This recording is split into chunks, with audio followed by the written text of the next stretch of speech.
Welcome to another episode of Out of Stock. TangMup here, and today we have the Jordan 1 Court Purples, aka the Purple Toes. Jordan Brand's been using this color scheme for a while now with the shattered backwards and the bread toe ones, which were very successful. And now we have the purple version and the pine green coming out September 22nd for $160. So what kind of leather do you get with this shoe?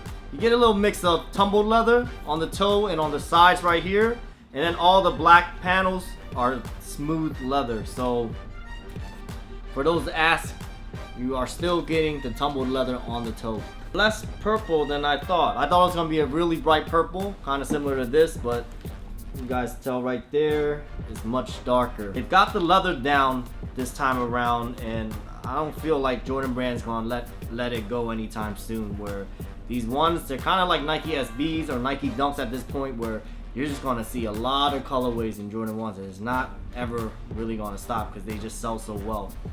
Look for these to sell out pretty much day of, so wake up early to get your pair. Make sure you secure it. Grade school size is coming too, so for the kids. Thanks for tuning in. Make sure you like, comment, and subscribe as always. Let me know how you guys feel about the Court Purples. Are you choosing this or the green toes? Personally, I think these are the ones to get for September 22nd. And I'll catch you on the next episode.